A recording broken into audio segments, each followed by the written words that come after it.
Welcome to this podcast based on Human Capital Institute's Identify and Engage Your Pivotal Talent webcast, sponsored by Kelly Services. This event was presented by Jeffrey Summer, partner of Syntax Consulting Group. Do you know who your pivotal talent is? Well, let's look at Disney. They compare the jobs of the people who dressed up like their characters to their park sweepers. The actors' jobs were cut and dry. They played their parts and didn't differ from that. Although these are the people the guests came to see, Disney found that the sweepers were the actual pivotal talent. Their jobs were a lot more than just sweeping. Because they had intimate knowledge of the park and were accessible, they were the ones the guests would come to with their questions and needs, and the sweepers were able to help them. Let's have a listen as Jeffrey explains how you can identify your pivotal talent. I was asked today to speak about this issue of identifying and engaging your pivotal talent.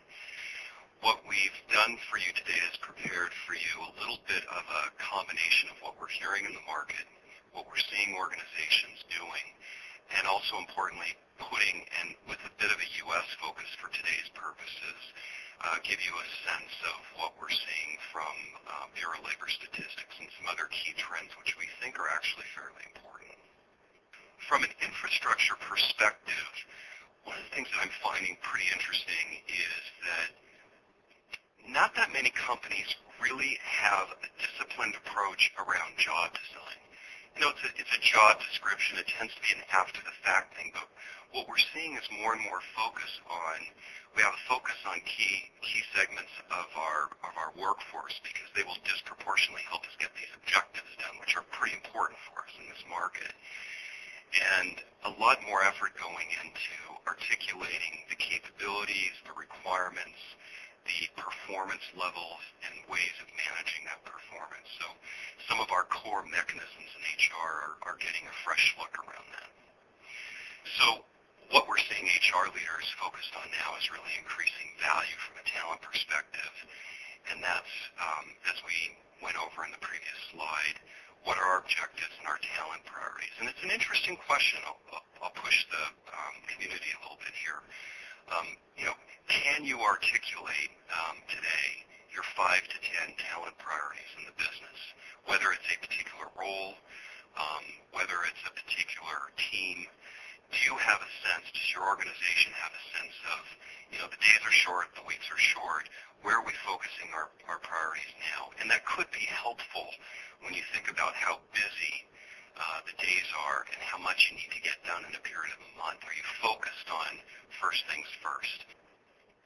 Next slide is just to give you a bit of a perspective on what is happening in the talent market. There's 3 things that I think as macro trends are interesting to think about and where HR practices are emerging, the practice of managing people and talent in organizations. And if you think about fundamentally the marketplace, the U.S., and I'm talking macro trends here, but the U.S. has moved from I suppose before even industrial and agricultural to an industrial to an information. And Drucker was writing about this stuff in the late 50s to early 60s. And there's some interesting thought leadership in the marketplace right now in terms of manufacturing, and I think sometimes we make the spurious assumption or point of view that manufacturing has gone away. Not at all. If you think about high-tech organizations and the sophistication of manufacturing today, most certainly requires skills, experience, and knowledge, which is quite different perhaps than 20 years ago in terms of fundamental manufacturing. So that is definitely a part of manufacturing is definitely a part of this movement into an information age. But think about your own day today. Think about the way you receive information, what you do with information, how you need to collaborate in your organization to get decisions made about information you're getting. Interesting statistic is that today experts say that worldwide data, which is primarily business data, doubles every year and a half. And with fiber optics, which have been in process of implementation about over the last 2 years, it's anticipated that worldwide data will double every 72 hours by the year 2012, 2015. So let's keep narrowing down in terms of let me give you a little bit, and I'm going to focus just for the sake of conversation today on the U.S. grid. There's three issues that I want to go over in this context of the market, what our organizations are doing, and where the practice of talent management is taking us, and a focus on key roles and positions in the organization. And I think that's going to be particularly relevant as we come out of this downturn because we're going to be strapped for cash, and we're going to need to show the value of where we're putting our money, which I think is a high-quality problem. I think we can leverage that quite a bit in our discipline.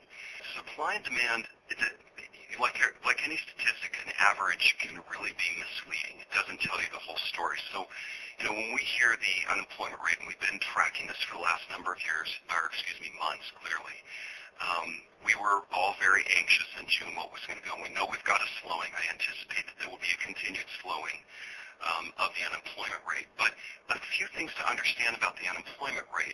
And now think about your own organization, your objectives, your talent priorities.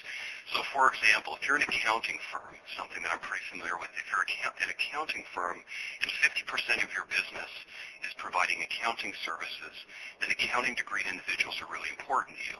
And so you need to understand that over the last 10 years in the U.S., there's been a precipitous drop of accounting degreed individuals graduating from American universities and colleges. You need to understand that today, signaling a trend that's been in play for many years. For every 100 males coming out of university and colleges in the U.S. every year, there's 140 women. You need to understand that the graduates coming out of university and colleges are increasingly diverse from a race, ethnicity, sexual orientation, and obviously generational perspective. And that absolutely applies to accounting. So now as an HR leader, I have a fact-based point of view when I'm speaking with my executive, and I can show statistics similar to finance that here's what this is going to trend like over the next 5 to 7 years. Here's what I anticipate our challenges will be to get and retain people with the skills we need to sustain and grow our business. Here are the leading practices I see in the market. Here are some things that we've done that have been very successful. Here's where I think we should be investing our money over the next 3 to 5 to 7 years. If you remember right before the downturn, there was a lot of debate in the marketplace about what was occurring with the Gen Ys, and there's thinkers in the marketplace that it doesn't matter. One, there's no talent shortage, and which is probably true from a labor perspective. From a talent perspective, and based on what you're trying to get done in your business, there could be a shortage of people with the skills that you need. That's a question mark. The other is this thing around generational differences. The Gen Y people are coming into the market. Remember what the talent market was like before the downturn. We were doing a lot to attract and retain people. That gets ameliorated a little bit when the market goes down. But these structural issues are going to raise their head very quickly. They already are starting to. How are we going to improve our ability to get, develop, and promote, and consequently keep the people that are most critical to our business? 3 trends that probably matter for you to really understand how it impacts your business, because I've gone over macros, but talent, supply and demand, talent diversity, and talent values and expectations.